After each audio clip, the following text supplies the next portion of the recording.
कि क्या विपक्ष के कोई भी हो, चाहे वो अरविंद केजरीवाल हो, चाहे वो अखिलेश हो, चाहे वो कोई भी और हो, क्या उनको दिख नहीं रहा? मेरा एक ही सवाल है, क्या मैं अकेला हूं जिसको ये मतलब हुजूम दिख रहा है, जिसको ये भावना? और ये सिर्फ यहां तक नहीं है, आप यहां से लेके पूरा मतलब अयोध्या तक चले जाइए, एयरपोर्ट पे उतरेंगे वहां से यहां तक सिर्फ आपको एक ही चीज दिखती है। क्या उन लोगों को नहीं दिख रहा? उनको भी तो यहीं आना है, उनको भी तो जनता के बीच ही आना है। देखिए, उनको यहाँ नहीं आना है, उनको यहाँ गोली चलवाना है। और वो दिन याद करिए, ये सरजू की धरती, जब अखिलेश यादव के पिता मुलायम सिंह ने यहाँ गोली चलवाई थी और अखिलेश यादव ने उन आतंकवादियों का मुकदमा वापस लिया था जिन्होंने अयोध्या के राम मंदिर पर हमला किया था। अयोध्या उनकी प्रायोरिटी में नहीं है, अयोध्या उनकी सोच में नहीं है। अयोध्या अगर किसी की सोच में है तो वो मोदी और योगी की सोच में है। 50,000 करोड़ रुपए का काम अयोध्या के अंदर हो रहा। आज हम जिस राम पैड़ी पर बैठे हैं, ये राम पैड़ी आज जगमगा रही है। अयोध्या के अंदर इंटरनेशनल एयरपोर्ट है, अयोध्या के अंदर लता मंगेशकर चौक है। लता मंगेशकर चौक से हनुमानगढ़ी का जाने वाला रास्ता, कभी वहां तार टूटे हुए लटके रहते हैं, आज वहां बढ़िया अच्छी प्रकार की लाइट जल रही है। ये योगी और मोदी के सपनों की अयोध्या, ये योगी और मोदी के सपनों की अयोध्या है।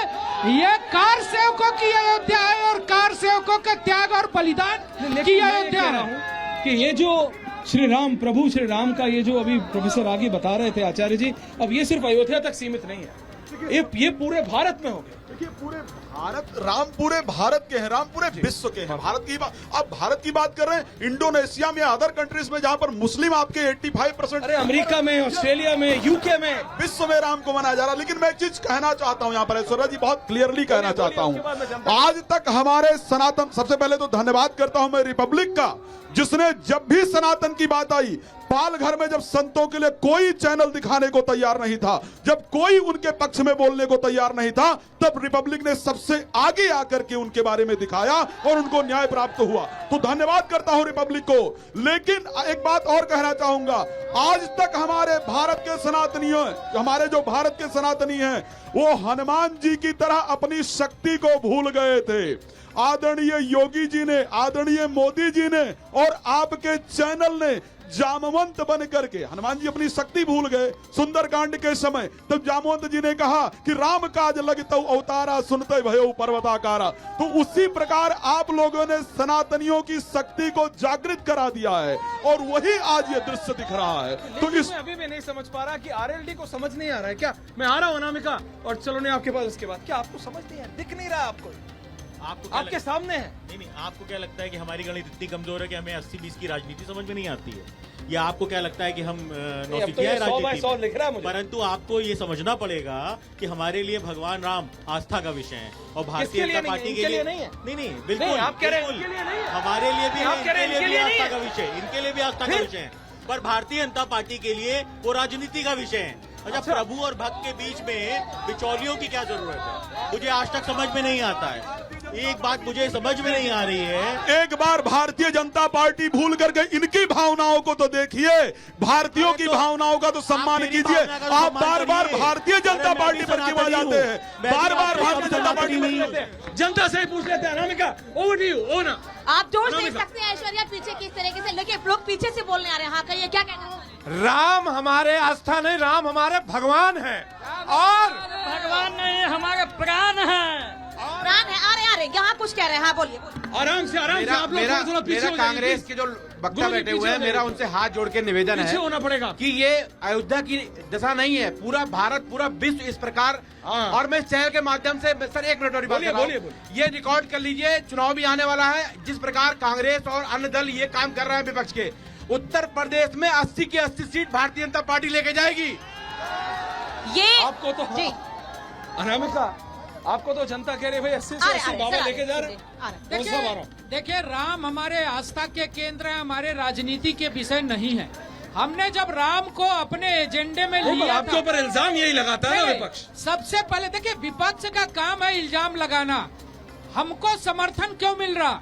समर्थन इस नाते मिल रहा कि सबसे पहले राम को अपने घोषणा पत्र में हमने लिया, एजेंडे में हमने लिया, कार सेवा हमने की, जेल हम गए, लाठी उत्तर प्रदेश की जनता और देश की हिंदू जनता ने खाया, प्राण हिंदू जनता ने दिया, जेल हम गए, राम मंदिर बनाने का रास्ता हमने प्रशस्त किया, और जिन लोगों ने गोलियां चलाई, आतंकवादियों का मुकदमा वापस लिया, राम को काल्पनिक कहा, राम के मंदिर को न बनने की बात कही, क्या श्रेय उत्तर प्रदेश और देश की जनता उनको देने वाली है? कतई नहीं देगी। श्रेय तो निश्चित रूप से आदरणीय मोदी जी और योगी जी को जनता दे रही है, देश की जनता दे रही है, देश का हर समाज दे रहा है, देश की जनता आज ये विश्वास कर रही है कि हमने सरकार में रहते हुए मोदी जी और योगी जी की सरकार में राम मंदिर के रास्ते को हमने प्रशस्त किया, हमने उसको आगे बढ़ाया, और न्यायालय के फैसले से हमने ये प्रशस्त करते हुए आज भव्य राम के मंदिर के निर्माण का रास्ता प्रशस्त किया।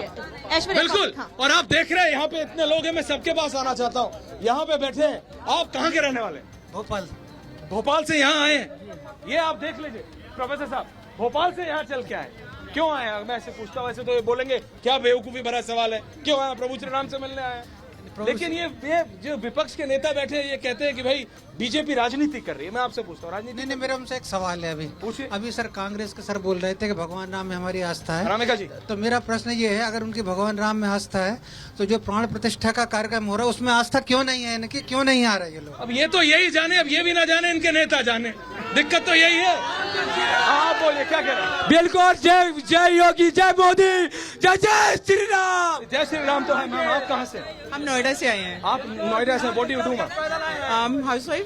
अच्छा, और आप यहाँ पे जब देखते हैं इस तरह की भावनाओं को, लोगों को बिल्कुल मतलब बह रहे हैं लोग इन द फीलिंग्स ऑफ हम लोग बहुत बहुत खुश हैं, और मेरी ये प्रार्थना है विरोधियों से कि कम देशवासियों की खुशी के साथ खुश होना चाहिए इन लोगों को भी।